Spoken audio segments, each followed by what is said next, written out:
Assalamualaikum warahmatullahi wabarakatuh. Alhamdulillah. Wassalatu wassalamu ala Rasulillah Muhammad ibn Abdillah wa ala alihi wa sahbihi wa man walah. Subhanaka la ilma lana illa ma 'allamtana innaka antal alimul hakim. Rabbi shrah li sadri wa yassir li amri wahlul 'uqdatan min lisani yafqahu qawli. Amma ba'du. Bismillahirrahmanirrahim. Hari lebaran Idul Adha sama 3 hari tasyrik diharamkan buat puasa, karena Allah hendak menjamu hamba-hambanya dengan daging, namanya daging kurban. Karenanya teman-teman sekalian, tidak diperkenankan daging kurban dibagikan selepas hari tasyrik. Kalau dimakannya habis hari tasyrik, kamu simpen dalam kulkas nggak apa-apa. Nggak apa-apa. Kamu dapat nih kurban, kamu simpen dalam kulkas, karena hari-hari ini banyak diundang temen nyate misalnya gitu. Tardah, saya makannya minggu depan, saya masaknya minggu depan. Enggak apa-apa teman-teman saya sekalian. Tapi dibaginya kurban itu selepas tanggal 13, itu keluar dari maksud, dari hikmahnya Allah Subhanahu wa taala memberikan kurban. Kurban itu tujuannya menjamu hamba-hamba Allah Subhanahu wa taala pada hari raya Idul Adha dan 3 hari tasyrik yang diharamkan buat puasa. Jadi kamu kalau kurban kan dibagi-bagikan tuh kambingnya. Ustazah boleh nggak kalau misalnya saya kurban tapi buat makan sendiri aja? 3 kilo digulai, 5 kilo bikin rendang, 5 kilonya dibuat abon. Sempet-sempetnya daging kurban buat abon. Kalau yang kayak beginian boleh nggak nih Ustazah? Boleh aja sih, bicara boleh tapi pelit. Bin bakhil, bin afrit, bin kikir. Ada orang kurban buat dirinya sendiri dan keluarganya gitu. Aneh-aneh. Teman-teman sekalian saya muliakan, daging kurban itu ibadahnya ada pada penyembelihan hewan kurbannya. Masalah dagingnya dibagi-bagikan, itu ada pahala yang lain lagi. Karenanya daging kurban tuh nggak wajib diberikan kepada orang miskin. Sunnahnya malah 1/3 buat orang miskin, gitu ya. 1/3 aja buat orang miskin. 1/3-nya lagi buat kerabat, tetangga, teman, gitu. Yang 1/3-nya. Nah 1/3-nya lagi buat keluarga kita sendiri. Gitu. Itu pembagian daging kurban, bagi 1/3-an. 1/3 buat diri sendiri, keluarga maksudnya, ya. Jangan lebih dari 1/3 sunnahnya. Jangan lebih dari 1/3. Kita ngambilnya tuh jangan lebih dari 1/3. Misalnya kambingnya beratnya 15 kilo. Ya berarti kamu ngambil dagingnya jangan lebih dari 5 kilo. Gitu ya. Yang 5 kilo sisanya bagikan kepada fakir miskin. Yang 5 kilonya lagi bagikan kepada tetangga-tetanggamu, yang bahkan orang non muslim sekalipun gak apa-apa. Itu daging kurban. Jelas? Teman-teman sekalian saya muliakan, waktunya karena memang daging kurban ini adalah jamuan dari Allah, dan bagi siapapun yang menerima daging kurban karena ianya jamuan dari Allah, jangan ditolak. Sekaya apapun kamu dapat daging kurban, terima. Jelas? Jangan salah paham nih ya. Kalau kamu dapat daging kurban, semampu apapun dirimu silahkan terima. Orang nolak daging kurban tuh sombong, teman-teman. Dan Allah itu kalau memberi sesuatu kemudian ditolak, Allah bisa marah. Dalam pepatah Arab tuh man u'tiya faradda sa'ala walam yu'ta. Saya enggak yakin ini ucapan ulama kah atau pepatah Arab ataukah hadis Nabi Muhammad, wallahu a'lam. Jadi saya akan menyampaikannya sebagai ya ucapan ulama begitu ya. Karena saya pernah dengerin dari Sayyidil Habib Umar bin Hafid, man u'tiya farada sa'ala walam yu'ta. Siapa yang diberi kemudian dia tolak, satu waktu akan datang masanya dia minta dan dia tidak diberi. Jangan tolak pemberian orang, termasuk daging kurban. Tapi saya tuh Ustazah, masalahnya bukan saya tolak, kesianan sama orang-orang lain kan yang susah-susah banyak. Kalau saya nih kan ya bisa lah kebeli gitu daging kurban. Jadi saya bukan nolak, sombong juga enggak Ustazah. Ya terima dulu aja, nanti kamu baru kasihin sama orang lain gak apa-apa. Jangan sampai pas ini ada kiriman dari masjid, apa nih daging kurban, sembarangan. Enggak lihat mobil saya jejeran di garasi.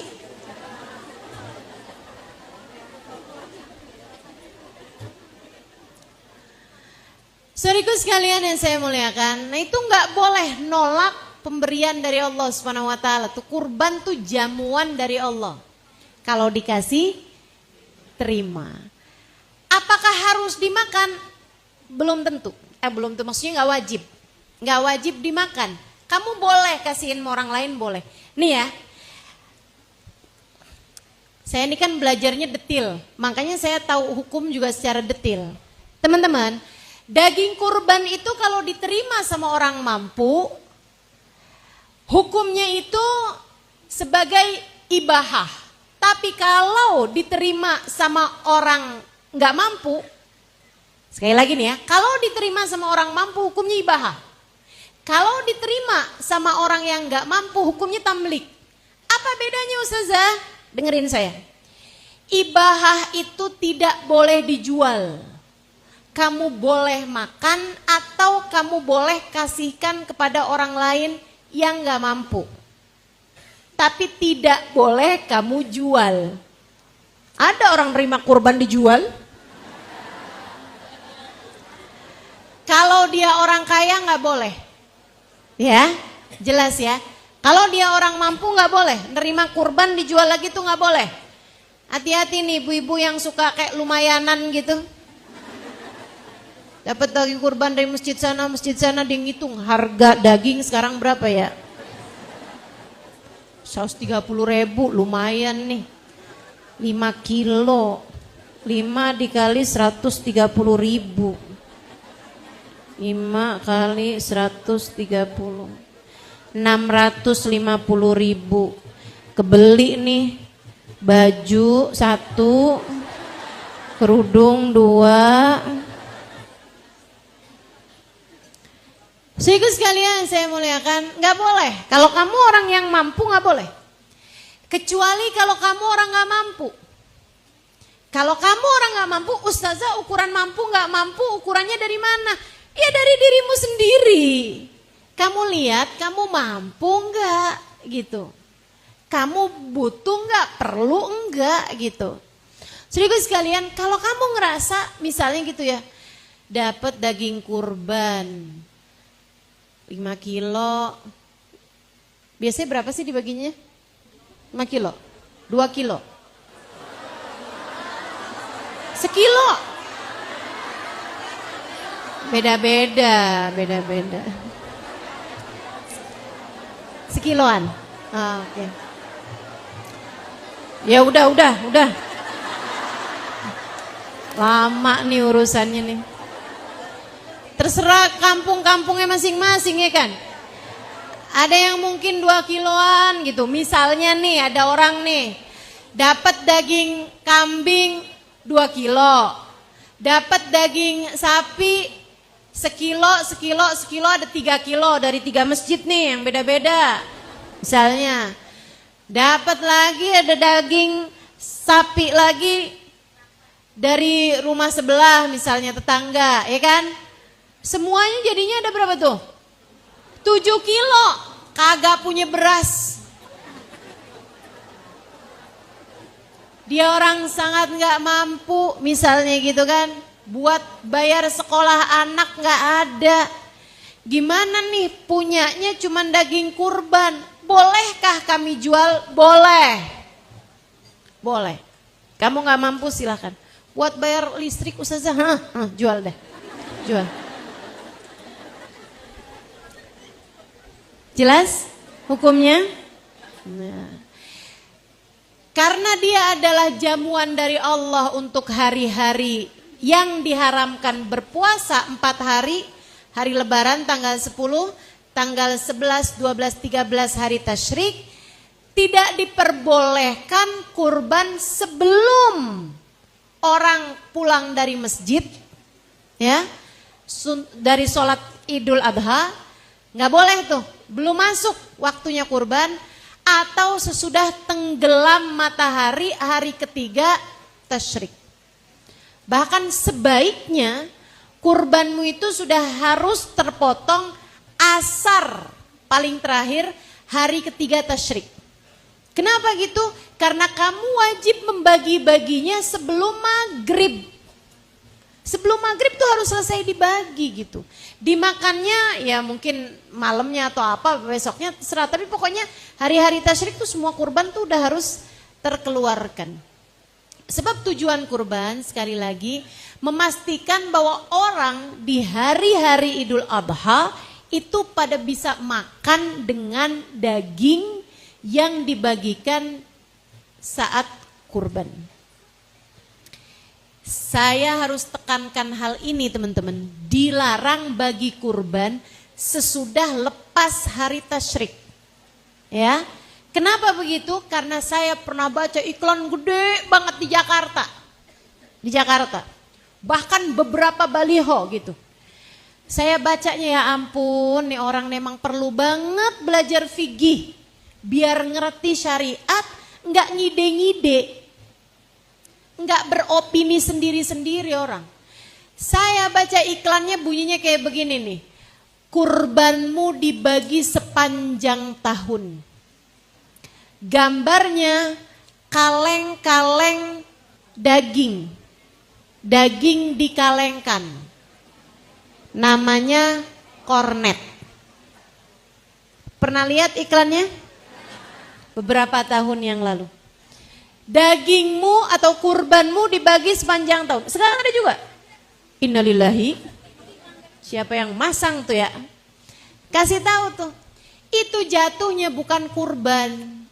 Jadi kalau ada orang kurban, dagingnya itu dibikin jadi kornet, dibagi kepada orang kena bencana alam. Nah orang kena bencana alam kan kapan-kapan waktu aja. Ya kan, bulan depannya lagi, bulan depannya lagi. Jadi daging kurbanmu itu dibagi sepanjang tahun. Jatuhnya bukan kurban. Jatuhnya hanya sebagai sedekah, teman-teman sekalian. Sebab sekali lagi tujuan kurban adalah memastikan, Allah tuh mau memastikan bahwa hari di mana diharamkannya berpuasa, semua hamba-hambanya Allah pada bisa makan daging kurban. Begitu. Ustazah saya emang gak suka daging. Ya itu masalah kamu. Derita lo itu mah. Enak kok gak suka. Kalau saya sih cukup pemahaman bahwa saya akan makan daging. Karena saya tahu Nabi Muhammad tidak pernah menolak daging. Nabi jarang-jarang bisa makan daging. Bukan karena beliau gak suka. Akan tetapi beliau tidak selalu punya. Tidak selalu dapat. Daging tuh di mana waktu aja, kapan waktu aja selalu jadi makanan mewah. Sampai zaman sekarang juga kan. Nabi gak selalu nggak selalu berkesempatan untuk makan daging. Akan tetapi Nabi Muhammad bilang, daging, sandaran, susu itu adalah yang tidak boleh ditolak. Daging, sandaran, susu. Sandaran maksudnya gimana? Ya kalau kamu dikasih sandaran, dipakai gitu kayak saya nih sekarang. Kasih sandaran saya pakai teman-teman. Gitu ya. Kalau dipersilakan ada sandaran ya sandaran. Kalau nggak dikasih sandaran jangan nyender ke belakangnya tuh. Jangan ditolak. Maaf, kita tidak boleh bersandar kecuali kepada Allah.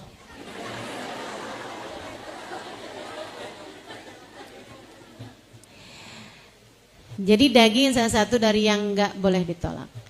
Dipotong pada hari Idul Adha dari habis selesai sholat Id. Makanya hari raya Idul Adha tuh sunnahnya mengawalkan waktu sholat. Jadi waktu duha awal. Kalau Idul Fitri sunnahnya malah agak disiangin. Meskipun kayaknya masjid-masjid kita sama aja ya. Nggak Idul Fitri, nggak Idul Adha. Buru-buru aja mau sholat. Soalnya habis itu banyak urusan. Mau ngambilin angpau. Kalau hari raya Idul Fitri ya. Teman-teman sekalian, nah itu sunnahnya kalau Idul Adha nih dicepetin sholatnya untuk mengawalkan waktunya potong kurban. Kalau Idul Fitri sunnahnya agak disiangin untuk memperpanjang waktunya takbir. Takbir mursal. Takbir yang memang disunnahkan kapan waktu aja gitu. Di malam hari raya Idul Fitri sama pagi harinya. Gitu ya. Nah itu begitu habis selesai sholat, udah gak sunnah lagi takbiran Idul Fitri. Kalau Idul Adha, itu juga gak sunnah lagi takbiran, akan tetapi setiap habis selesai sholat disunnahkan bertakbir, namanya takbir muqayyad. Takbir yang berkaitan dengan waktu-waktu sholat. Hanya sesudah mengerjakan sholat. Nah, kita takbiran dulu gitu kan. Sampai asar hari ketiga tasyrik. Takbirannya dari mulai asar hari Arafah, bahkan ada yang mengatakan subuh hari Arafah gitu ya. Tapi biar aman asar hari Arafah itu udah sunnah takbiran, maghrib, isya, subuh terus sampai besoknya sampai asar hari ketiga tasyrik tanggal 13 itu kita disunnahkan untuk mengumandangkan takbir. Saudara sekalian saya muliakan, apa hukumnya kurban? Ini karena memang udah bahas kurban, kita bahas kurban dulu nih. Teman-teman saudara sekalian saya muliakan, apa hukumnya kurban? Kurban itu hukumnya sunnah alal kifayah. Apa maksudnya sunnah alal kifayah? Gini, kalau dalam sebuah rumah ada bapak kerja, istri nggak kerja dan nggak punya uang sendiri, uangnya yang dikasih sama suami, sama anak-anak yang semuanya belum kerja, masih sekolah, masih dalam tanggungan orang tua, itu kurbannya cukup satu, diniatin keluarganya fulan, gitu udah, diniatin si bapak itu dan keluarganya. Dapat semua pahalanya insya Allah. Gitu ya. Teman-teman sekalian yang saya muliakan, bukan berarti nih bapak tahun ini kurban dinamain adek ya. Gak perlu kayak gitu. Tahun ini saya potong kambing niatnya buat kamu nih, kata suaminya. Gak perlu kayak gitu. Gak perlu. Kurbannya bapak ini, kurbannya istri, kurbannya anak-anak juga. Selagi anak-anak itu dalam tanggungan orang tuanya. Berbeda dengan kalau istri kerja dan punya uang sendiri, gitu ya. Atau dia sih nggak kerja, tapi warisannya dong dari orang tuanya. Atau dia punya ATM ketok, tiap tanggal 1 ngetok rumah. Punya kontrakan, 15 pintu. Ternyata pintunya doang. Itu kalau misalnya begitu tuh, dia punya uang sendiri gitu, dia disunahkan buat kurban. Si istri itu, jangan pakai minta duit suami. Gitu kan, saya mau kurban nih, Pak, bayarin Pak. Nggak bisa begitu ya, kecuali kalau suaminya memang ngasih ya. Kalau suaminya memang ngasih ya itu urusan suaminya deh. Tapi maksudnya dia disunahkan buat kurban pakai duitnya dia sendiri. Dan Bu, kalau kamu punya uang, seindah-indah kurban adalah dengan uangmu sendiri.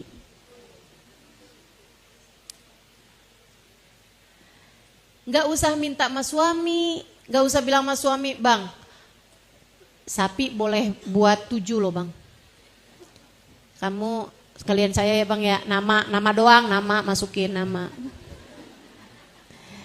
Nggak usah, kamu punya uang, kurbanlah dengan uangmu sendiri. Berkah teman-teman, nggak bakalan nyesel, nggak bakalan rugi. Kasih tahu saya kalau kamu misalnya nih maksain kurban tahun ini, tahun depannya kamu susah, bilang sama saya. Sebab biasanya kalau udah belajar kurban tahun ini, rada-rada maksain tapi sebenarnya ada, cuman jadinya nggak bisa beli kerudung baru, nggak bisa beli sepatu baru, nggak bisa beli tas baru, misalnya gitu ya. Nah, kamu keluarkan tuh, walaupun dengan agak berat hati, bismillah kamu keluarkan buat kurban. Tahun depan insya Allah diberi kemudahan Allah untuk bisa kurban dengan leluasa. Gitu, saya nggak lagi doa, saya lagi bilang.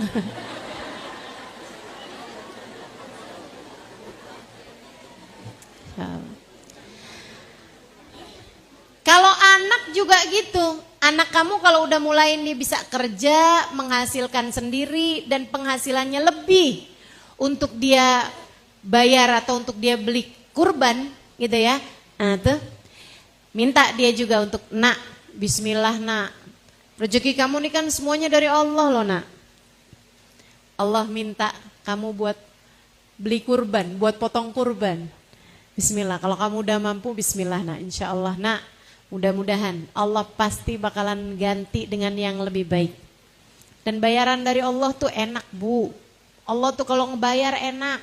Orang mal kalau ngebayar nih paling banyak. Istilah kata dibungain gitu ya. Kalau kita ngutangin tuh. Misalnya nih orang paling baik aja dah. Paling banyak misalnya tambahin 20%, 30% gitu. Kita utangin 1 juta dibayar misalnya gitu. Nih saya bayar 1 juta utang saya, sama saya tambahin nih sebagai hadiah dari saya 300.000, 400.000 misalnya gitu. Ada nggak orang di sini nih? Nih ya saya kan utang 1 juta nih, saya tambahin ya jadi 10 juta.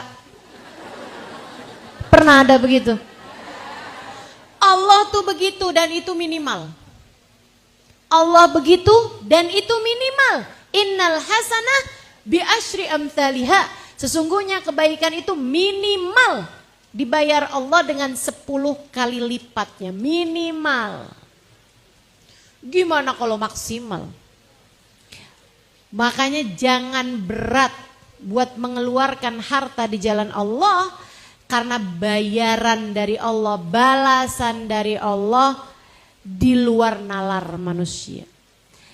Dan saya sih ya lebih tertarik sama balasan-balasan yang tidak berupa uang. Kalau keluarkan sesuatu di jalan Allah berupa uang, saya lebih tertarik dibayar sama Allah dengan sesuatu yang tidak berupa uang. Karena kalau uang tuh ada ATM-nya, ada banknya, ada tokonya. Kan begitu? Akan tetapi kalau berkah, kesehatan, anak-anak yang jadi soleh-solehah, suami yang begitu sayang kepada istrinya, dan kamu adalah istrinya misalnya gitu, belinya di mana? Betul gak? Teman-teman saya sekalian, kamu gak bisa pergi ke dokter gitu, atau pergi ke apotek sambil bilang, obat dong 1 strip, buat apa? buat sakit hati. Begat mengobati rasa kecewa saya karena suami pergi dari rumah. Bisa begitu? Nggak bisa. Teman-teman sekalian, kita nggak bisa beli obat kemudian kita bilang biar anak soleh-solehah. Suplemen dong biar anak soleh-solehah. Nggak ada. Nggak ada tokonya, nggak ada obatnya teman-teman sekalian. Nggak bisa ngambil dari mana-mana. Ngambilnya dari yang satu, Allah Subhanahu wa Ta'ala. Dan itu seringkali Allah berikan sebagai balasan atas sedekah yang kita keluarkan, atas harta yang kita jadikan lillahi ta'ala dalam karena Allah, fisabilillah dalam jalan Allah. Fillah walillah, dalam jalan Allah karena Allah Subhanahu wa Ta'ala. Gak akan rugi. Selain daripada itu, selain daripada nggak rugi kalau kamu kurban, teman-teman sekalian, kurban itu juga jadi penggugur dosa. Penggugur dosa. Nabi Muhammad mengatakan kepada Sayyidah Fatimah, "Ya Fatimah, ashhidi laki udhiyatik." Wahai Fatimah, saksikanlah saat hewan kurbanmu dipotong. Dengan kepalanya diampuni dosa kepalamu, dengan rambutnya diampuni dosa rambutmu, dengan tangan kakinya diampuni dosa tangan kakimu, dengan kulitnya diampuni dosa kulitmu, dengan seluruh badannya diampuni dosa seluruh badanmu. Kurban, gitu ya, ngampunin dosa. Makanya kita nih yang badannya gede, jangan nyari kurban yang kecil. Dosanya banyak, badannya gede, kurbannya 10 kilo, kambing kecil banget. Ya Allah, ayo bismillah. Teman-teman sekalian, emang gak boleh Ustaz? Ya boleh aja, cuman rada kurang pas gitu kan ya, dosanya banyak ya, kambingnya juga yang rada lumayan lah gitu. Teman-teman sekalian, berarti Ustazah wajib ya nyaksiin pemotongan hewan kurban? Enggak wajib. Sunnah, iya. Jika tidak membuatmu jadi kena dosa. Maksudnya gimana? Kalau dengan kamu mengerjakan sunnah, melihat saat hewan kurbanmu dipotong, membuat kamu desek-desekan sama laki-laki, ngelihat hewan kurban dipotong hukumnya sunnah, desek-desekan sama laki-laki hukumnya haram. Apalagi ulala tahu, saya tuh nggak bisa loh ngelihat daging kurban, ngelihat darah. Tapi kan katanya ini ya sunnahnya ya. Ya udah dah. Mana desek-desekan sama laki-laki habis ngelihat kurban potong darah pingsan. Akhirnya malah digotong sama laki-laki. Masya Allah. Itu dosanya jadi berapa banyak tuh kan. Udah gak usah ikut-ikutan lihat. Enggak wajib teman-teman. Artinya bahwa kalau kurbanmu itu dipotong di tempat yang jauh darimu, ya udah. Nggak apa-apa juga, karena memang nggak lihat bukan berarti nggak sah, gitu kan? Nggak apa-apa, yang penting jadi hewan kurban dan dipotong, begitu. Dulu almarhumah Hubabah Maryam suka titipin saya kurban untuk dipotongkan di daerah kami sana di Indramayu. Artinya bahwa beliau tidak melihat kan hewan kurbannya saat dipotong gitu ya, nggak jadi masalah dan tidak mengurangi kefadilahan kurban itu sendiri, malah dapat fadilah yang lain. Karena waktu saya tanya Hubabah, kenapa Hubabah nitipin kurban ke tempat saya? Kata beliau, Halimah, di tempat kamu kan di kampung kan ya, di Indramayu gitu, kamu bisa bagi-bagiin nak kepada orang-orang yang memang jarang-jarang makan daging, nerimanya seneng. Kalau di tempat kami nih kambing keleleran. Maksudnya daging kambing banyak banget gitu. Orang udah gak seneng lagi nerima daging karena memang hari-hari mereka memang sudah makan daging. Jadi dapat pahala yang lebih menyenangkan orang-orang fuqara masakin, gitu kan? Nah, nyenengin orang pahalanya besar gitu. Itu yang mungkin lebih dicari lagi sama Hubabah gitu ya. Saudara sekalian saya muliakan, itu hukumnya kurban. Namanya sunnah alal kifayah. Sunnah alal kifayah. Kayak fardu alal kifayah, kan fardu kifayah tuh. Gitu ya. Kalau udah ngerjain satu yang lain kan gugur dosa. Demikian pula dengan sunnah alal kifayah, kalau udah satu bapak gitu ngeluarin kurban tersebut, maka yang lain gugur kesunahannya, kecuali jika dia juga punya uang sendiri, punya penghasilan sendiri seperti yang sudah saya sampaikan. Jadi nggak usah tuh kurbanin misalnya gitu ya, buat anak yang masih kecil, buat anak umur 4 tahun, ini kurban atas nama anak saya umur 6 tahun, dia bahkan belum punya dosa. Yang diutamakan adalah kita-kita yang sudah dewasa, yang sudah pada punya dosa ini, karena kurban itu sekali lagi adalah untuk menggugurkan dosa. Begitu teman-teman sedikit sekalian. Nah, ada yang nanya sama saya kayak gini nih, Ustazah, kalau misalnya nih saya kurban, saya niatkan buat ibu saya udah meninggal, gimana Ustazah? Boleh kalau kamu sudah mengeluarkan kurban kamu sendiri. Kalau kamu kurban 2 ekor kambing, yang satu buat kamu, yang satu buat ibu kamu, itu boleh gitu. Ibu kamu udah meninggal, gitu kan? Tapi ibu kamu masih hidup juga boleh. Tapi ibu kamu yang niatin, Mah, nih mah saya kasih kambing buat mama. Mama kurban ya mah tahun ini, gitu ya. Nah itu boleh juga gitu. Tapi kalau kamu punya satu, sebaiknya niatkan diri kamu sendiri. Kenapa? Karena ini urusannya mendosa. Dosa kamu kan juga banyak, iya kan? Niatin buat diri kamu teman-teman sekalian. Nah lain kalau kamu potong sapi misalnya gitu. Sapi kan bisa untuk 7 tuh, bisa untuk bertujuh. Niatin buat suami nih misalnya gitu ya, potong 1 ekor sapi gitu. Buat suami, buat istri, buat anak yang udah balik gitu kan. Misalnya gitu, ada 2 orang nih udah balik nih, udah pada punya dosa kan kalau udah balik gitu ya. Ada 2 orang misalnya gitu, berarti kan udah 4 tuh. Siapa lagi ya kita niatin ya, kan bisa boleh 7. Ya udah deh, ibu saya udah meninggal misalnya gitu, bapak udah meninggal juga misalnya gitu, bapak mertua gitu kan. Nah tuh, dan niatin seperti itu silahkan aja gitu. Tapi jangan melewatkan kurban dari diri sendiri dulu gitu. Ini tuh kayak urusan make masker di pesawat itu loh. Kalau terjadi apa-apa, make buat diri sendiri dulu, baru kemudian makein anak atau makein orang-orang yang lain. Kan begitu? Gitu ya.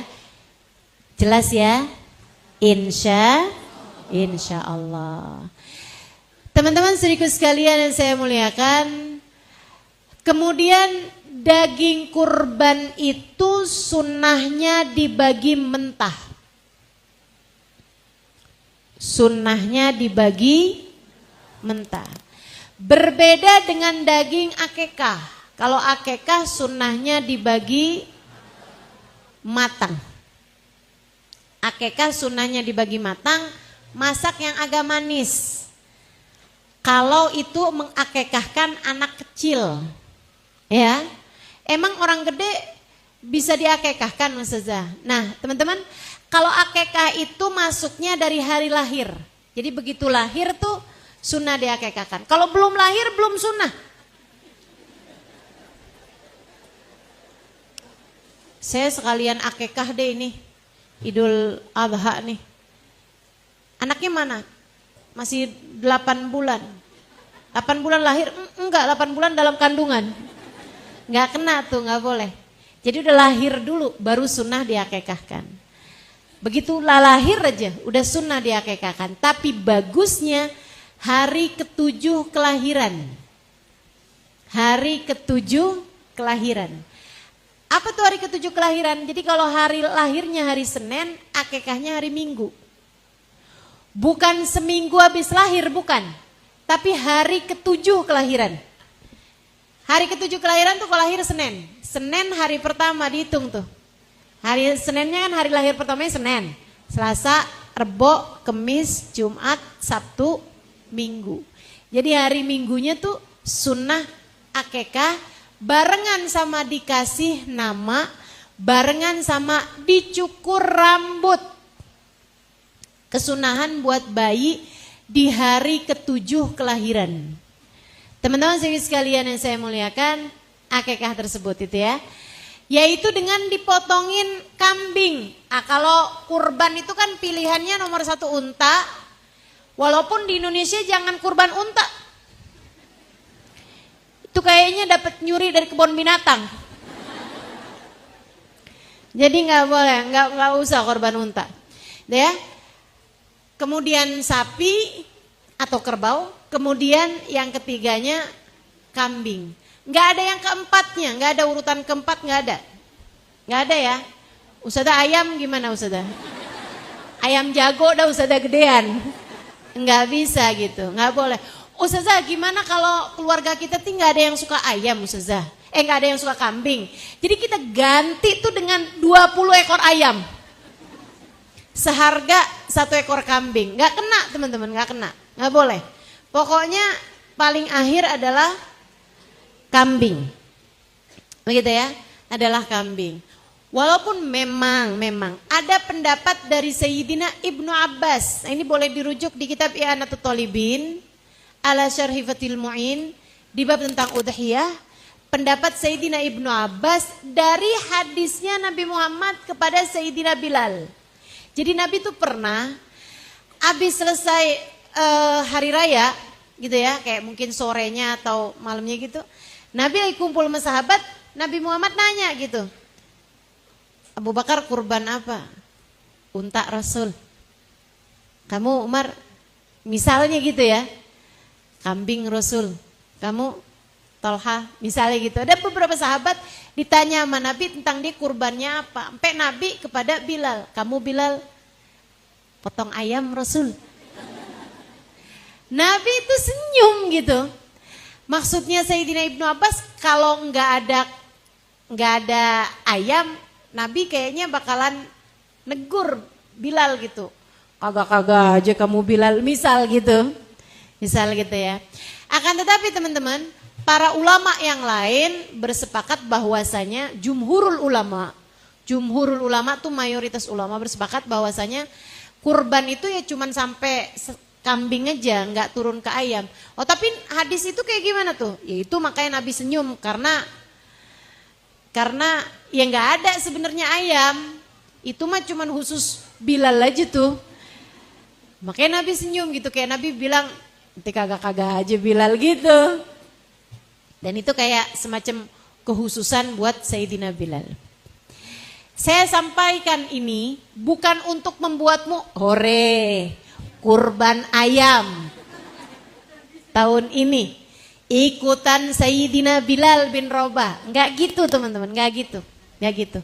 Tapi saya sampaikan ini untuk membuatmu yang mungkin kapan ya bisa kurban ya? Tiap tahun boro-boro udah kebeli kambing. Beli ayam aja, ayam goreng di Kentucky itu juga udah kalau lagi ulang tahun aja kayaknya. Nah kalau kamu ngerasa kayak nggak bisa dapat gitu harta yang cukup untuk bisa kurban, ya udah deh potong ayam aja. Ikutan sama Sayyidina Bilal bin Rabah. Tapi niatnya bukan niat kurban, niat belajar kurban. Kayak semacam doanya gini, ya Allah kepengennya sih sapi nih ya Allah. Pengennya sih harapannya sapi. Tapi ya Allah baru bisanya potong ayam doang. Ya Allah walaupun ayam kan ada darah yang mengalir, ya Rob terimalah ia di sisimu. Gitu. Niatnya jadi bukan niat kurban, tapi niat belajar kurban. Niat latihan kurban. Teman-teman sekalian, niat kurban kecil deh gitu, mini kurban. Sehingga sekalian, nah kalau kamu kurbannya ayam, jangan kamu taruh di masjid. Saya nggak mau aja nih masjid di Tanah Abang kebingungan kenapa banyak ayam. Ini ayam siapa ya? Kata Ustaz Halimah boleh. Aduh, nanti jadi salah paham orang-orang. Gitu ya. Kalau kamu potongnya ayam, niat belajar kurban, potong di rumah aja. Dan jangan dibagi mentah. Orang yang nerimanya bingung.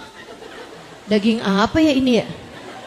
Sapi bukan, ayam, kambing bukan, gitu kan. Ayam, masa ayam? Nah dah, mendingan kamu bikin opor, kamu kasihin ke rumah tetangga barengan sama lontong. Nah enak banget tuh. Begitu ya. Sehingga sekalian yang saya muliakan, ini untuk kurbannya. Kalau sapi bisa untuk 7, kambing untuk 1 untuk kurban. Kalau untuk akikah nggak ada pilihan.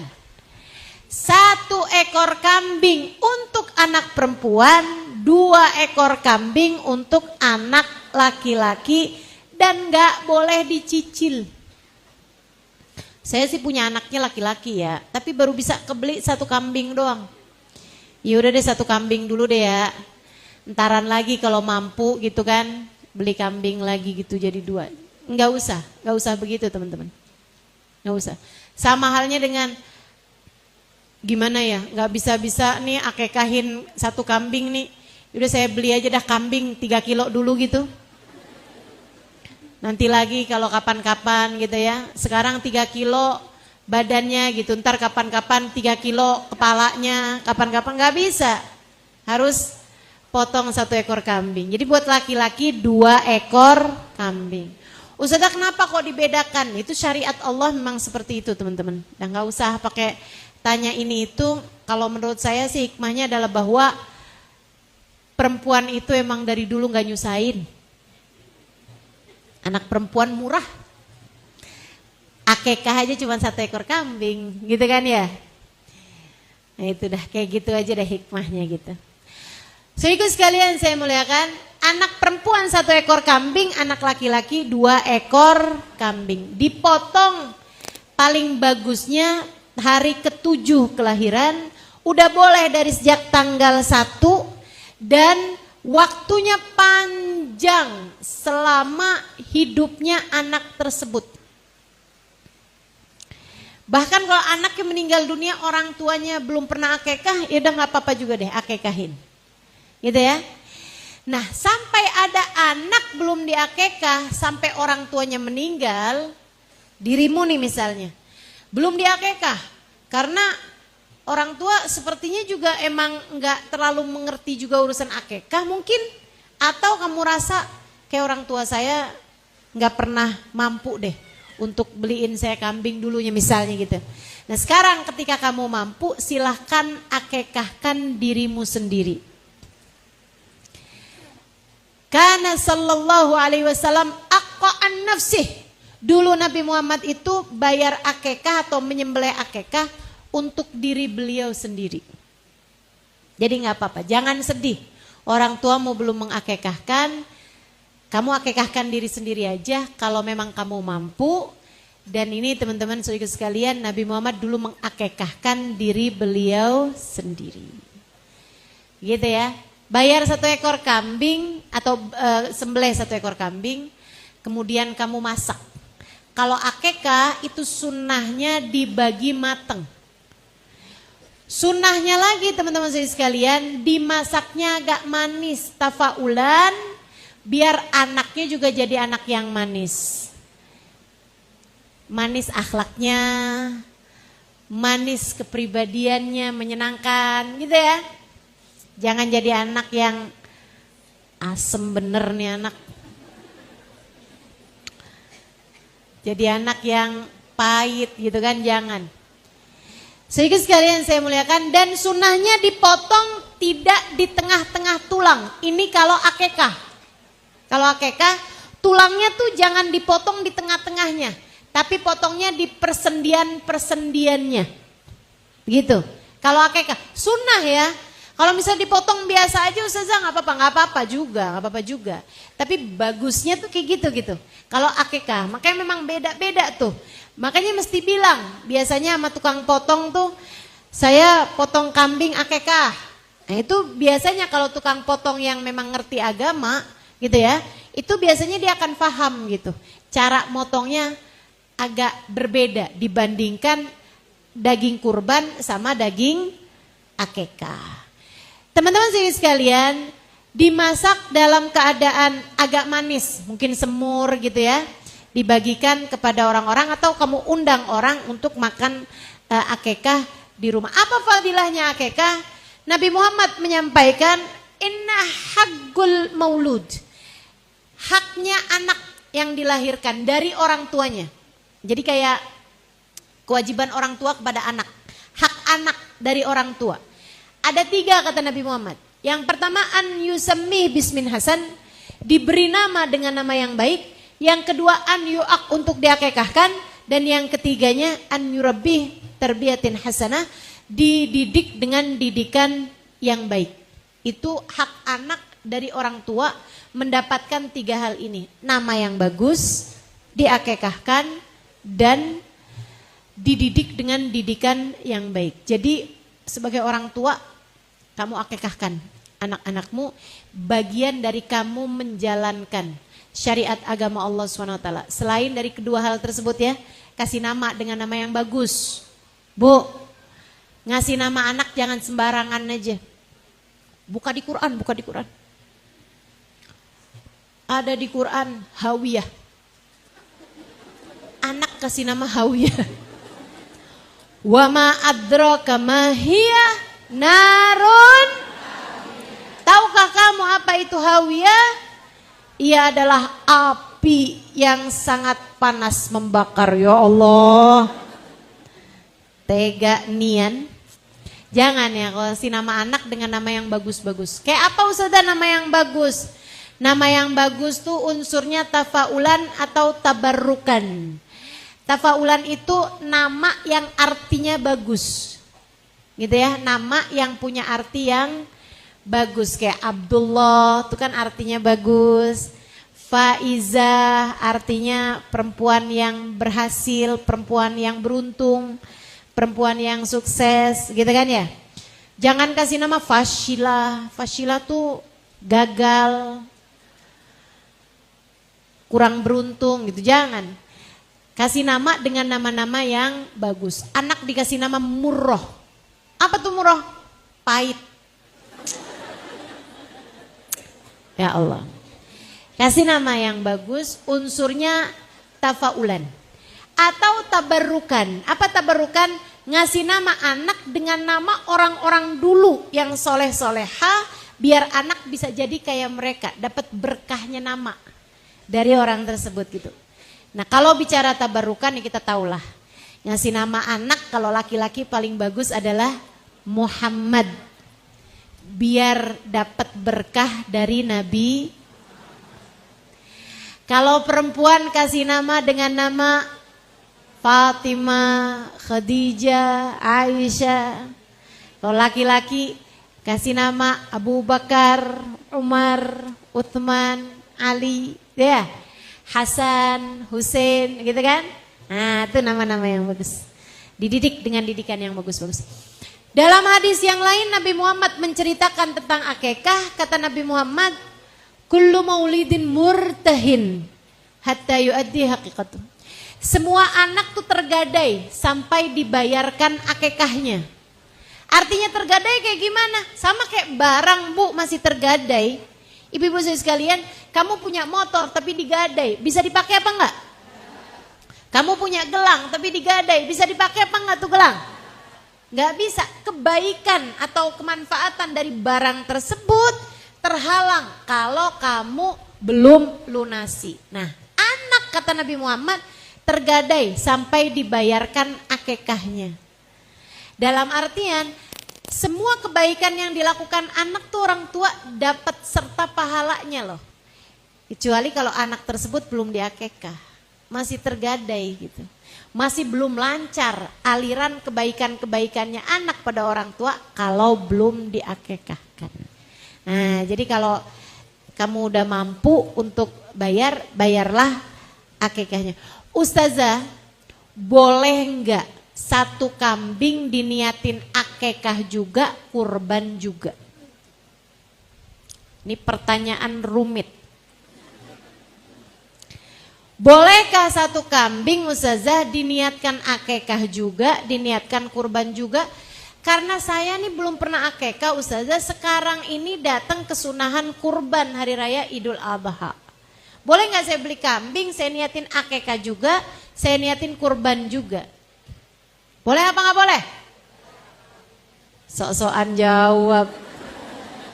Bilangnya nggak tahu gitu kan, biar saya jawab. Ini adalah pertanyaan yang lama ada di benak saya cari di kitab kagak nemu-nemu. Akhirnya saya tanyakan kepada guru saya, Sayyidil Habib Zain bin Smith, Mufti Syafi'i di kota Madinah.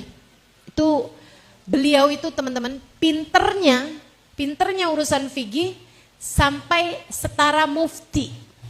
Udah boleh duduk di majelis fatwa.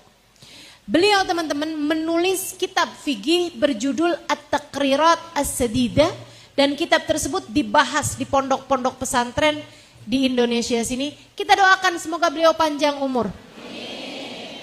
Panjang umur dalam sehat, dalam berkah insya Allah. Biar betah hidupnya di dunia, biar bisa terus-terusan memberkahi kita semua. Pinter banget. Satu kesempatan saya tanya kepada beliau, ya Habib, mal hukum al-jama' bainal udhiyah wal aqiqah? Apa Habib hukumnya ngumpulin akikah sama udhiyah? Teman-teman sekalian yang saya muliakan, ya saya orang kalau nanya sama ulama tuh nggak usah panjang-panjang pertanyaannya. Ulama tuh udah paham ditanya gitu. Nggak usah panjang-panjang, Beb, jadi ceritanya gini nih Beb. Ada orang belum dikekah Beb. Terus dia datang kurban gini nih Beb, bisa kebeli cuman 1 ekor kambing. Boleh gak Dina? Kebanyakan panjangan. Udah aja deh, jamak bainal akikah wal udhiyah. Terus Habib bilangnya kayak begini, fihi khilaf bain Ramli wa Ibnu Hajar. Udah gitu doang. Teman-teman, makanya kalau belajarnya nggak panjang, kagak ngerti nih jawaban Habib nih. Habib Zain bilang begitu. Terus Habib bilang juga fi Bushrul Karim. Kata beliau ada dalam kitab namanya Bushrul Karim. Nah, saya rujuk di sana lagi dan di sana disampaikan ada khilaf. Boleh menurut Imam Romli dan nggak boleh menurut Imam Ibnu Hajar. Kesimpulannya bagaimana nih dengan khilaf ini? Memang ikhtilafu ummati rahmah. Jadi gini aja. Kalau kamu adalah orang mampu yang bisa akekah juga, entaran lagi juga nabung bentaran, kamu bisa kurban juga, atau ini lagi waktunya kamu bisa kurban, nanti nabung lagi asal kamu nggak buru-buru kebeli tas baru, sepatu baru, kamu juga bisa bayar akekah juga, sendiriin aja. Biar kamu penuh dapat pahalanya. Yang sekarang kurban, entar lagi akekah. Gitu teman-teman. Khurujan minal khilaf, biar keluar dari khilafnya para ulama. Tapi kalau kamu adalah orang yang seperti yang tadi saya sampaikan, mau nabungnya susah nih. Alhamdulillah bisa kebeli kambing 1 nih sekarang, bisa dapat uangnya buat kebeli kambing 1. Niat akekah juga, peniat kurban ya. Kalau misalnya saya niatin akekah, berarti saya nggak dapat pahala kurban. Dan belum tentu tahun depan bisa kurban. Sekarang alhamdulillah nih, dapat rezeki. Habis jadi maklaran rumah. Misalnya gitu. Nah teman-teman sekalian, kalau memang begitu kondisinya, ya udah 1 kambing tersebut niatkan akekah sekaligus kurban. Dilaksanakannya dengan cara kurban apa akekah? Ya karena memang waktunya kurban, silahkan laksanakan dengan cara kurban. Artinya dibagi dalam keadaan mentah. Gitu teman-teman saya sekalian. Dibaginya seperti yang tadi saya sampaikan ya, sepertiga buat orang-orang miskin misalnya gitu, orang-orang yang gak mampu. Kemudian sepertiganya lagi dibagikan kepada tetangga-tetangga, kerabat-kerabat gitu ya. Kemudian sepertiganya lagi silahkan ambil untuk diri sendiri. Bagusnya ngambil untuk diri sendiri teman-teman. Yang diambil bagusnya hati. Kemudian lebihnya lagi kalau kamu mau ambil adalah paha dari kambing tersebut. Paha depan belakang. Belakang lah, depan namanya bukan paha, tangan. Kok salah-salah nih kan. Dah bismillah. Begitu ya. Itu hukumnya akikah dan kurban. Nah kemudian teman-teman saudara sekalian, jangan lupa puasa hari Arafah. Dan hari Arafah adalah merupakan hari yang mulia. Kamu disunahkan menghidupkan malamnya dengan ibadah. Salah satu ibadahnya adalah untuk membaca la ilaha illallah wahdahu la syarikalah lahul mulku wa lahul hamdu yuhyi wa yumit wa huwa ala kulli syai'in qadir. Kalau bisa bacanya sampai dengan 1000 kali di malam Arafah. Malam Arafah itu berarti hitungannya malam Rabu depan, seminggu lagi. Hari Arafahnya banyakin baca zikir, banyakin baca doa, banyakin baca surat Al-Ikhlas kalau bisa sampai 1000 kali di hari Arafah. Kemudian usahakan 1000 kali tersebut selesai sebelum asar hari Arafah. Nah sesudah sholat asar banyakin berdoa, insya Allah doamu tidak ditolak Allah. Ustazah, hitungan hari Arafahnya barengan sama orang wukuf di Arafah apa barengan ngikutin tanggal orang Indonesia? Tergantung kamu ada di mana. Kalau kamu ada di Indonesia maka ngikutin tanggal kamu di Indonesia. Kalau kamu sedang wukuf di Arafah maka ngikutin tanggal Arafah di Saudi Arabia. Begitu kan ya? Nah teman-teman sih sekalian nggak usah terganggu sama sekarang udah haji loh di sana. Masa kita masih Arafah? Nggak apa-apa kalau kamunya emang ada di sini ya ikutin waktu kamu di Tanah Abang. Ikutin waktu kamu ada tinggalnya di mana gitu. Kita tinggal di Indonesia ikutin waktu sama yang ada di Indonesia gitu ya. Kalau insya Allah kan lebarannya hari Kamis noh. Ah kita hari puasa Arafahnya berarti hari Rabu. Kemudian puasa Tarwiyahnya hari Selasa. Nah hari Arafah doa puasa. Walaupun yang di sana udah lebaran nggak apa-apa. Kita puasa hari Arafah. Kemudian berdoa sesudahnya dengan doa-doa yang panjang, insya Allah doa-doa kita diijabah. Malam lebaran juga hidupkan malam tersebut dengan banyak takbir, sholat sunnah. Kalau bisa ada sholat sunnah tasbih kita sholati di malam hari raya. Banyakin baca Quran, banyakin istighfar, banyakin takbir pada malam tersebut. Nabi Muhammad menyampaikan man ahya layalil id ahyallahu qalbah yauma yamutul qulub. Siapa yang menghidupkan malam hari raya, Allah akan hidupkan hatinya di saat hati yang lain mati. Kapan hati yang lain mati?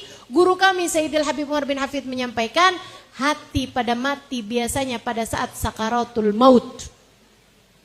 Maka siapa yang suka menghidupkan malam hari raya dengan beribadah pada Allah Subhanahu wa taala, insya Allah dimudahkan sakaratul maut, pulang membawa hati yang sehat, hati yang hidup sehingga kita selamat yauma la yanfa' mal wala banun illa man atallah biqalbin salim. Di hari tidak selamat orang bawa harta, tidak selamat orang bawa anak, melainkan yang selamat adalah orang yang datang kepada Allah bawa hati yang selamat, insya Allah. Pagi hari raya sunnah mandi, bersih-bersihin semuanya teman-teman saudaraku sekalian. Akan tetapi jangan potong rambut, jangan potong kuku, jangan angkat darah dari mulai tanggal 1 kemarin sampai hewan kurbanmu dipotong bagi yang akan berkurban. Ya, untuk yang nggak kurban nggak apa-apa. Silakan, sunnah hari rayanya tersebut potong kuku atau bersih-bersih gitu kan. Bersih-bersih. Angkat darah tuh maksudnya Pak, donor darah atau ya, periksa darah tuh, laboratorium apa segala macam, usahakan tidak kamu lakukan dari sejak tanggal 1 sampai hewan kurbanmu dipotong. Saudara sekalian, kenapa gitu Ustazah? Agar anggota tubuhmu tersebut sudah mendapatkan ampunannya duluan sebelum ia dikeluarkan dari tubuhmu. Ya kalau rontok sih nggak apa-apa ya. Maksudnya itu sengaja potong rambut tuh jangan dulu, tunggu aja sampai selesai hewan kurbanmu dipotong. Nah pagi hari kita sunnah pakai baju baru, hari raya. Sunnah pakai baju baru, sunnah berwewangian, ya, sunnah wangi, sunnah cakep pada hari raya Idul Adha. Ustazah belum punya nih baju barunya, beli nih deket nih sini nih. Serius Ustazah, serius. Kayak anak kecil aja Ustazah lebaran pakai baju baru. Itu sunnahnya Nabi Muhammad. Teman-teman, sunnahnya Nabi Muhammad gak ada yang kecil. Sunnahnya besar semua. Kita nih kan gak bisa ngerjain sunnahnya Nabi yang berat-berat. Sunnahnya Nabi Muhammad bangun malam sampai bengkak telapak kaki. Emang bisa? Enggak, nih potongannya gak bisa nih kita nih. Udah gak usah sok-sokan. Nah, tapi kan sunnah pakai baju baru di hari raya Idul Adha. Bisa apa nggak bisa kira-kira? Dah belanja di situ. Mama bahagia dibolehin belanja. Masya Allah. Baik teman-teman sekalian. Dan sunnahnya pagi hari itu sebelum sholat Idul Adha, jangan makan, jangan minum apa-apa dulu. Ya, puasa dulu aja sampai selesai sholat Idul Adha. Berbeda dengan Idul Fitri. Kalau Idul Fitri sunnahnya makan minum dulu untuk membedakan dari puasa Ramadan yang sebelumnya. Kalau kita memang kesunahannya seperti itu, jangan makan jangan minum sampai selesai sholat Idul Adha.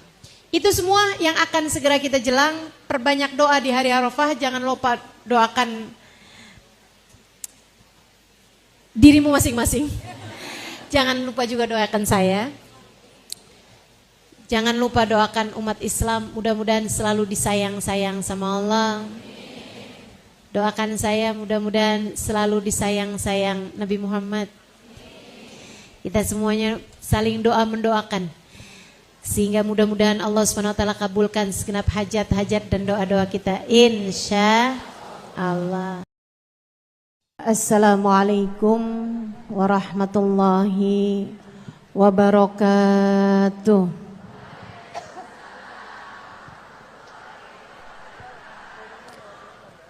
Alhamdulillah. Wassalatu wassalamu ala Rasulillah Muhammad ibn Abdillah wa ala alihi wa sahbihi wa man walah. Subhanaka la ilma lana illa ma 'allamtana innaka antal alimul hakim. Rabbi shrah li sadri wa yassir li amri wahlul 'uqdatan min lisani yafqahu qawli. Amma ba'du. Alhamdulillah Allah sampaikan juga saya ke tempat ini. Masjidnya Allah Subhanahu wa taala, bait min buyutillah, rumahnya Allah. Mudah-mudahan kita udah disampaikan di rumah Allah di dunia. Allah sampaikan pula ke Baitullahil Haram di Mekkah. Dan Allah sampaikan pula di tempat keridhaannya surga Allah di akhirat nanti insyaallah. Amin ya rabbal alamin. Rabbi la tukhzini yawma yub'atsun yawma la yanfa' mal wala banun illa man atallaha biqalbin salim. Kata Nabi Ibrahim yang Allah tuliskan dalam Al-Quran, ya Allah, jangan kecewakan aku, jangan buat aku susah, pada hari di mana Engkau membangkitkan hamba-hambamu. Nanti di akhirat saat manusia dibangkitkan, ya Allah, jangan buat saya susah, jangan buat saya kecewa. Yauma la yanfa' mal wala banun. Hari yang itu loh ya Allah, hari yang tidak bermanfaat orang bawa harta, hari yang tidak bermanfaat orang bawa anak. Yang bermanfaat hanyalah orang yang datang pada Allah biqalbin salim, dengan membawa hati yang selamat. Karenanya siapapun di antaramu yang akan menuju ke akhirat, semua dari kita menuju ke akhirat. Siapapun di antaramu yang kepengen di hari akhiratnya nanti menjadi orang yang tidak susah, menjadi orang yang tidak sedih, menjadi orang yang tidak kecewa,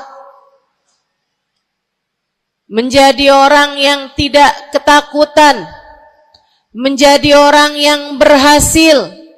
Siapa di antaramu yang kepengen di hari akhiratnya nanti berbahagia, bersukacita? Siapa yang kepengen di hari akhiratnya nanti bergembira?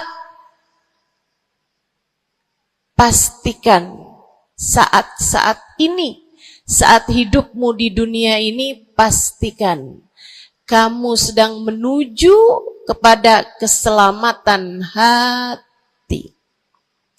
Hatimu selamatkan. Hatimu selamatkan, teman-teman. Hatimu selamatkan.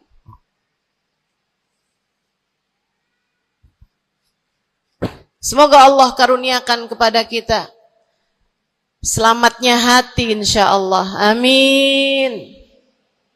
Semoga Allah menyelamatkan hati kita semua. Semoga Allah menyelamatkan hati kita semua. Nabi kita Muhammad menyebutkan dalam salah satu hadisnya,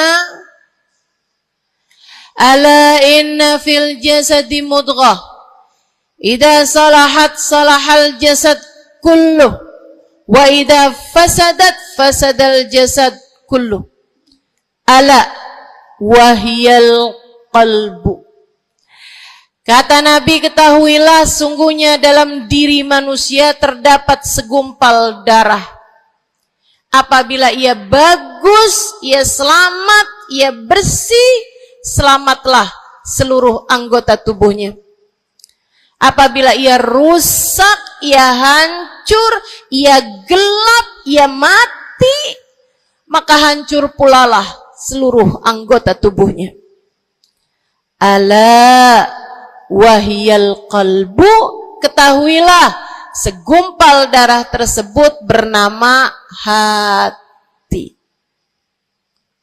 Maka bu, ka, de, na, ne, banyak nenek-nenek di sini. Saya sampaikan padamu pesan dari hati saya yang terdalam. Berhati-hatilah dengan hati. Yang hati-hati sama hati, apa yang ada di dalamnya? Coba silahkan kamu pikirkan nih, kondisi hati saya nih kayak apa. Kita kalau badan lebih gampang ngerasainnya. Saya kalau ditanya, Ustazah lagi sakit? Iya. Sakit apanya Ustazah? Kaki. Saya bisa jawab. Tapi kalau kamu ditanya misalnya, gimana kabar hati kamu?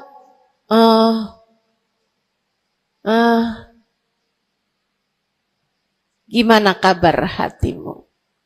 Sehatkah? Sakitkah? Atau atau bahkan sakaratul maut. Hatimu bercahayakah, gelapkah, atau bahkan mati? Bagaimana kabar hatimu, teman-teman? Bagaimana kabar hatimu? Innallaha la yanzur, kata Nabi Muhammad dalam hadis yang lain. Innallaha la yanzur ila suwarikum wala ila absyarikum, walakin yanzur ila qulubikum.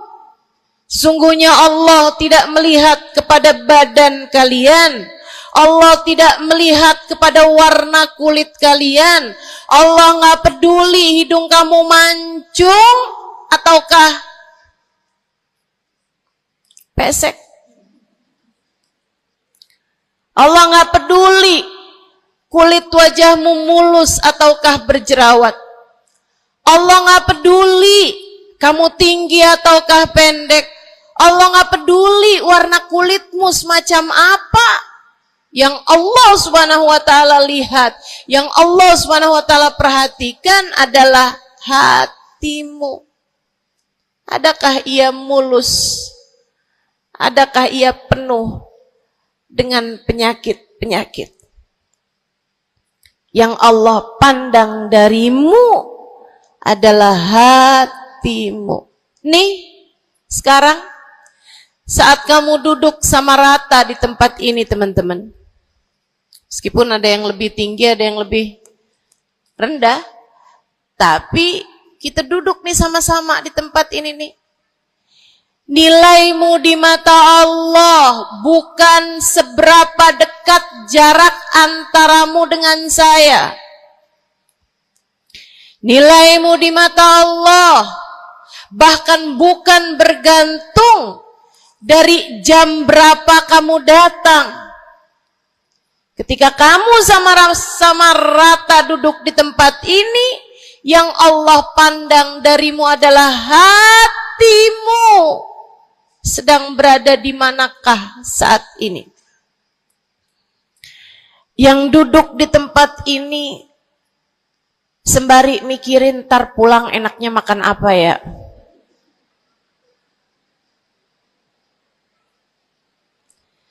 Yang duduk di tempat ini sambil mikirin, kok saya lapar ya? Iya, belum sarapan. Gara-gara buru-buru, takut nggak kedapatan tempat duduk. Gara-gara buru-buru, kepengen bisa lihat mukanya Ustazah Halimah yang viral.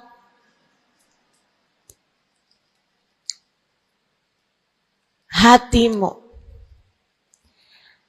Allah melihat darimu, nilaimu di hadapan Allah. Nilaimu di hadapan Allah saat ini bukan bergantung dari seberapa awal kamu datang, bukan bergantung pada hal-hal yang lainnya, akan tetapi yang Allah lihat darimu adalah hatimu. Adakah Allah di dalamnya? Adakah Allah di dalamnya? Adakah Allah di dalamnya? Pun demikian dengan kamu saat sholat, pun demikian saat kamu sedang sedekah. Semuanya masalah hati, teman-teman. Semua masalah hati. Kata guru saya Sayyidil Habib Umar bin Hafid, al-madar kullal madar fi salahil gulub. Urusan segala urusan, sumber segala macam urusan, dasar segala macam urusan ada pada bagusnya hati. Kalau udah hatinya bagus, bagus semuanya. Kalau udah hatinya busuk, busuklah semuanya. Semoga Allah selamatkan kita dari busuknya hati. Semoga Allah selamatkan kita dari busuknya hati.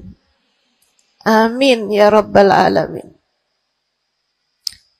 Dunia, akhirat, masalah semuanya ada pada hati. Karenanya yuk kita bahas gimana sih caranya nyelamatin hati. Yang pertama, kalau kamu pengen tahu caranya nyelamatin hatimu, yang pertama,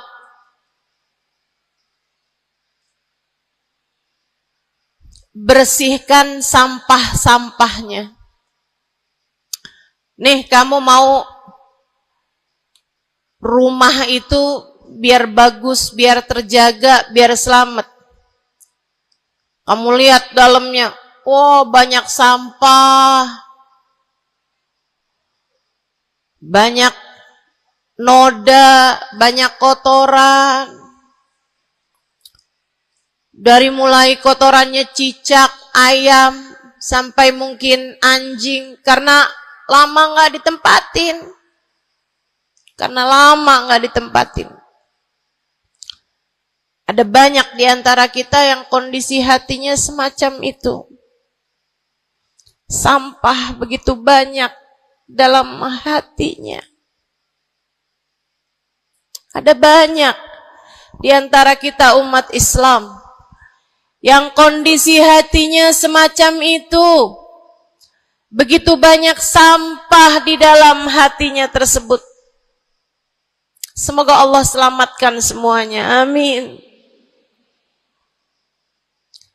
Maka hal pertama, kalau kamu kepengen punya hati yang selamat, yang nomor satu adalah bersihkan hatimu dari semua sampahnya, keluarin. Apa sampahnya hati? Dosa-dosa yang telah kamu lakukan. Idza aznabal abd nakat fi qalbihi nuqtah sauda. Kata baginda kita Nabi besar Muhammad, idza aznabal abd, ketika seorang hamba mengerjakan dosa, tertorehlah di dalam hatinya satu titik hitam. Sampahnya hati. Kamu tiap kali bikin dosa, dosa apa aja? Bukan hanya dosa besar, zina, bukan hanya dosa besar, minum minuman keras atau narkoba, bukan hanya dosa besar, judi atau riba, bukan hanya dosa-dosa besar. Kalau itu titik hitam yang sangat besar tertoreh di dalam hatimu itu. Bahkan dosa-dosa kecil, sekedar marah-marah sama suami, atau ngambil uang suami. Gimana? Pernah? Rezeki istri solehah ustazah. Lagi mau nyuci, kelihatan, alhamdulillah. Emang haram ya ustazah? Ya haram, bukan punya kamu. Kan katanya ada hak istri dalam harta suami. Iya betul kalau dia kasih. Kalau dia kasih, kalau nggak kasih, nggak halal juga. Bahkan dosa-dosa kecil, seperti melihat tetangga, terus kamu bilang, ya ampun, cakep banget ya. Nyesel saya nggak kawin sama dia.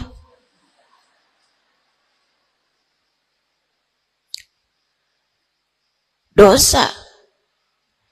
Seperti memandang seseorang dengan pandangan menghina. Seperti membicarakan aib orang lain. Setiap kali kamu berbuat dosa, apapun bentuk dosanya, satu titik hitam tertoreh di dalam hatimu itu. Ini istighfar wa tab. Musih. Kalau dia beristighfar, kalau dia bertaubat, dihapuslah titik hitam tersebut. Wa illa, kalau enggak, ya tetap aja ada.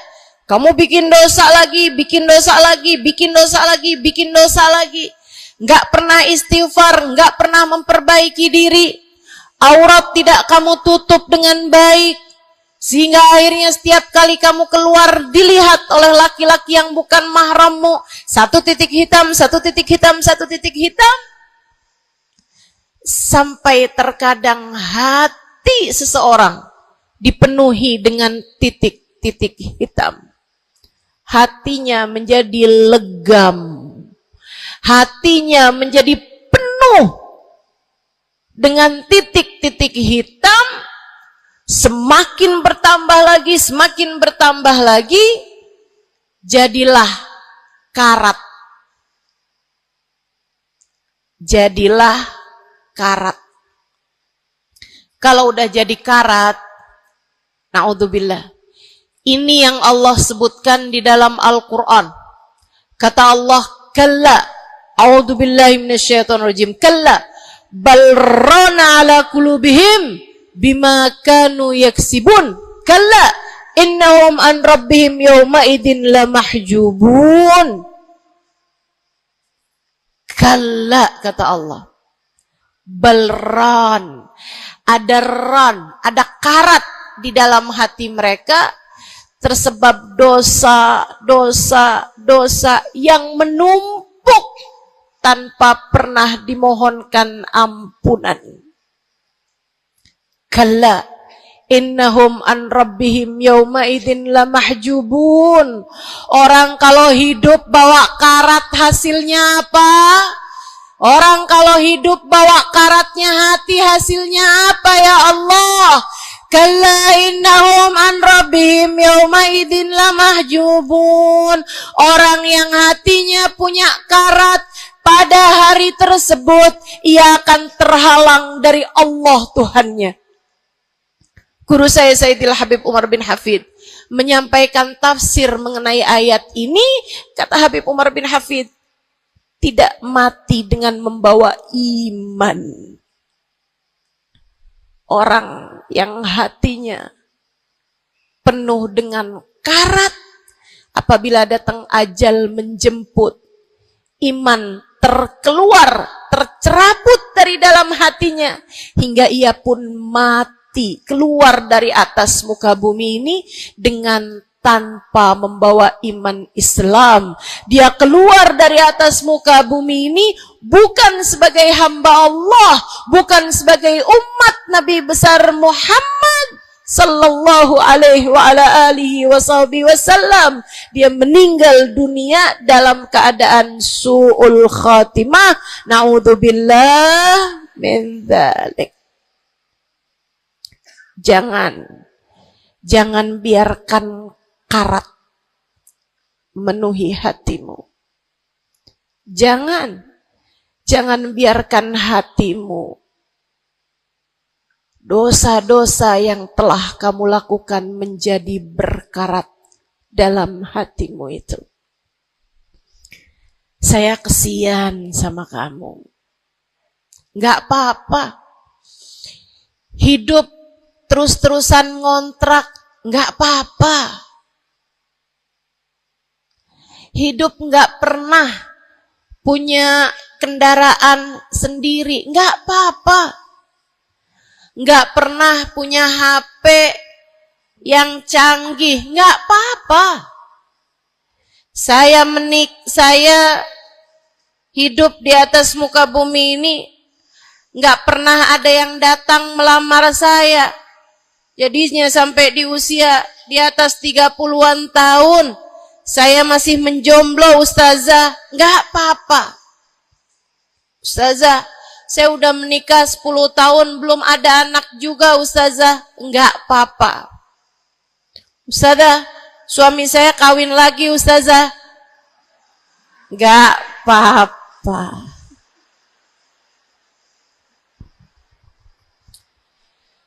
Hidup di dunia ini, apapun yang terjadi, semuanya hanyalah sementara. Kamu hanya perlu memastikan agar tatkala datang ajal menjemput, kamu punya modal. Dan modal utamanya yang nomor 1 adalah hati. hati yang bersih. Kita kalau ketemu orang mulia, jangan minta duit, Bu. Kita kalau datang ketemu sama orang-orang yang kita tahu doanya mustajab, sangat soleh, hidupnya baik, apalagi jika dia adalah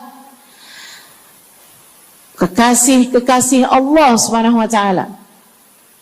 Kamu kalau berjumpa dengan ulama, jangan minta sesuatu yang duniawi.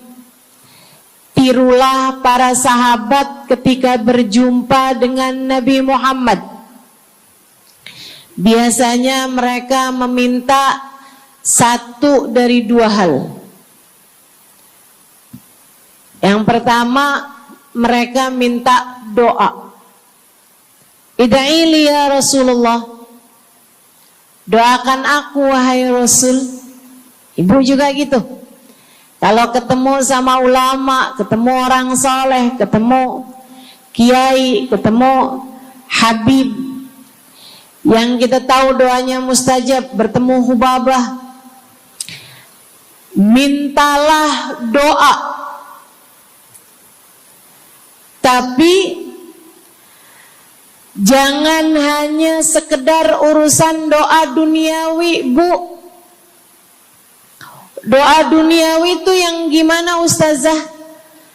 Doa yang kalau diijabah nggak akan manfaat begitu kamu masuk dalam alam kubur.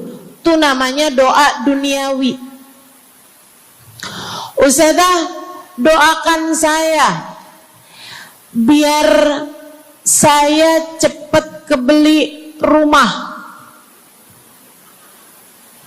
Bu, kalau mati rumahnya dibawa gak? Ustazah, doakan saya kepengen beli HP baru. Dibawa gak HP-nya? Enggak. Itu namanya doa duniawi. Ustazah, doakan biar suami saya tambah cinta.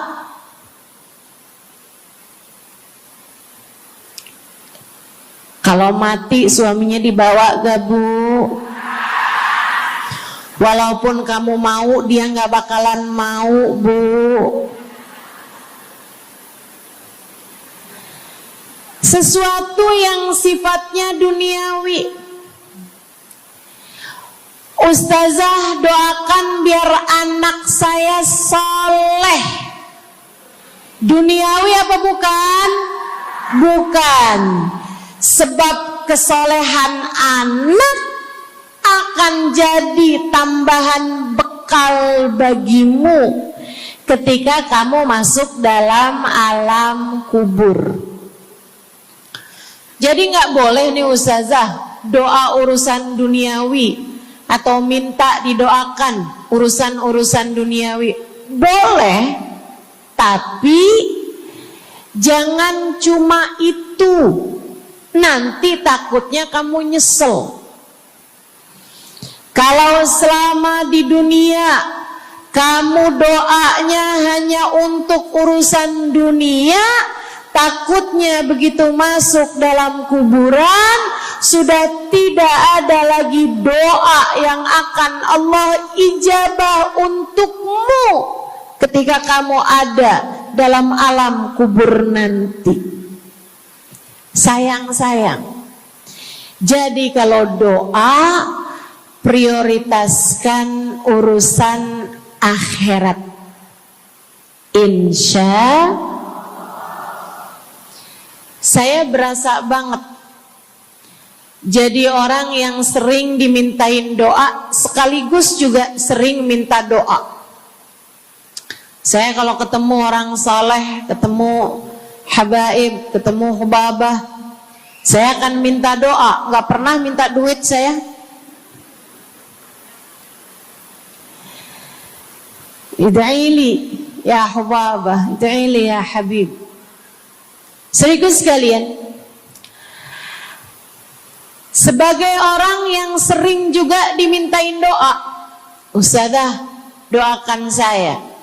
Banyak tuh.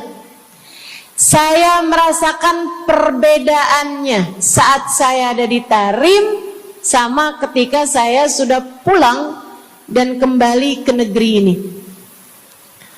Waktu saya di Tarim, orang kalau minta doa sama saya, usik berdoa, tolong ya doain saya.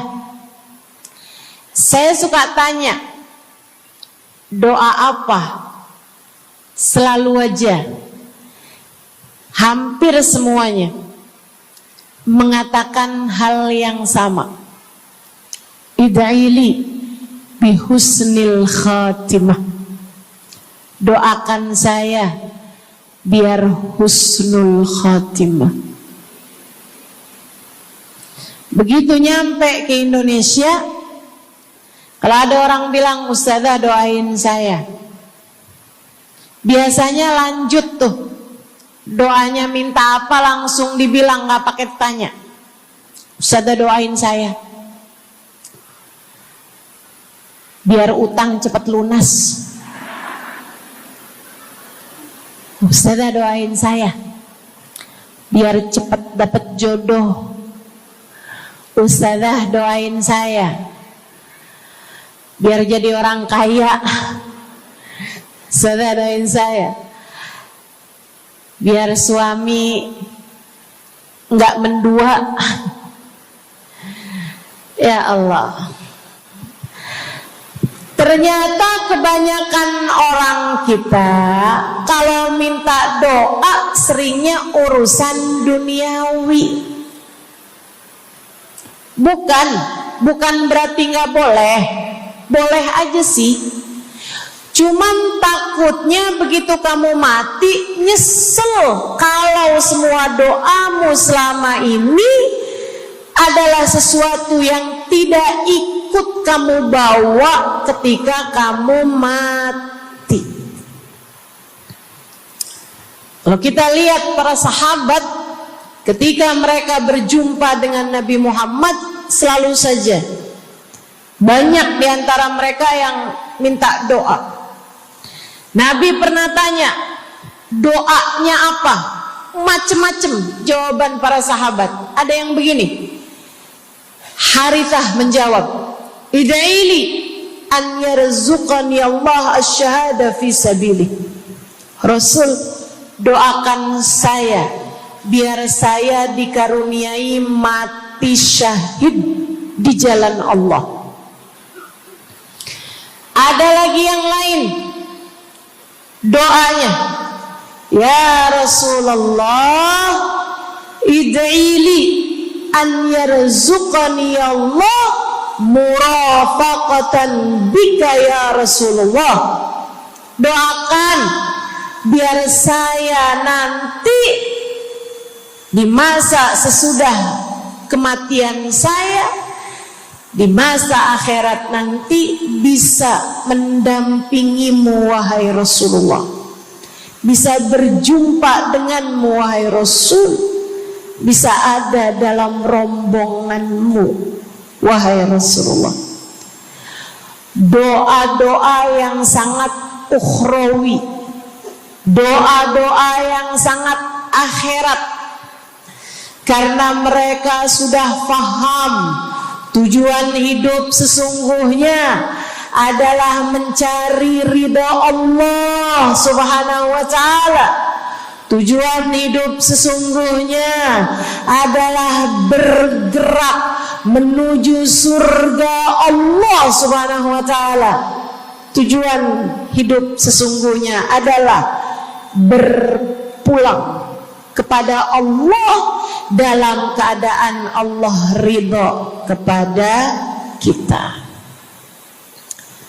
Sahabat tuh minta didoakan, sama yang kedua minta nasihat.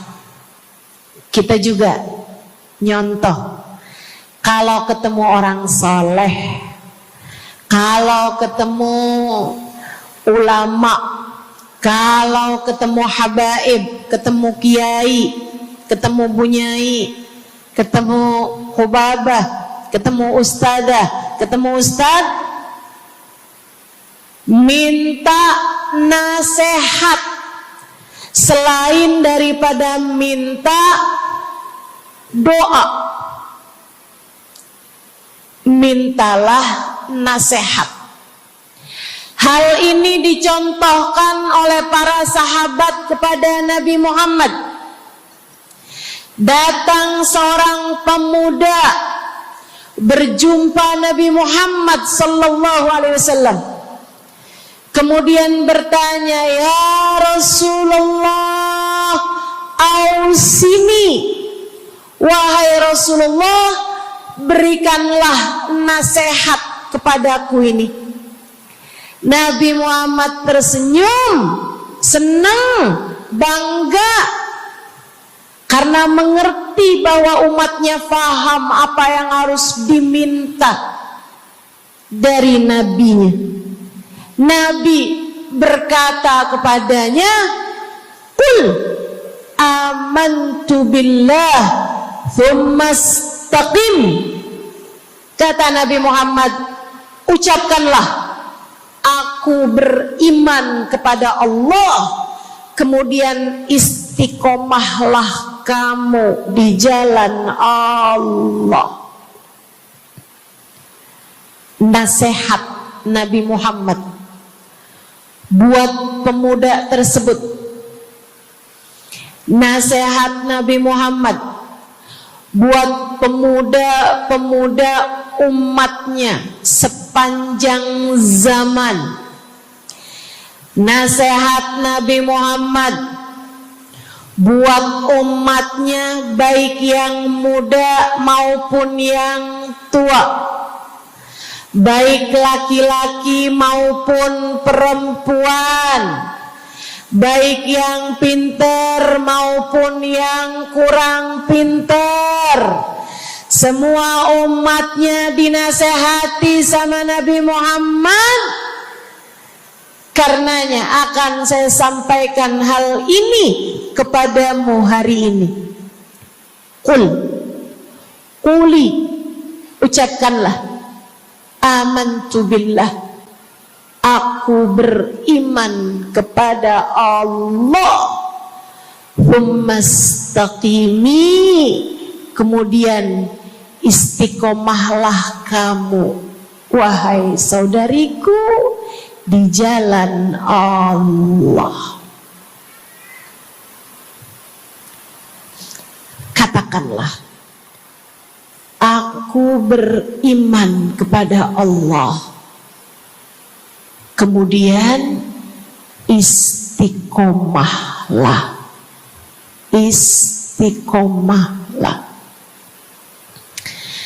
Nasihat yang sangat indah dari baginda kita Nabi besar Muhammad, yang Allah karuniakan kepadanya jawami'al kalim, dapat selalu berbicara dengan kata-kata yang ringkas tapi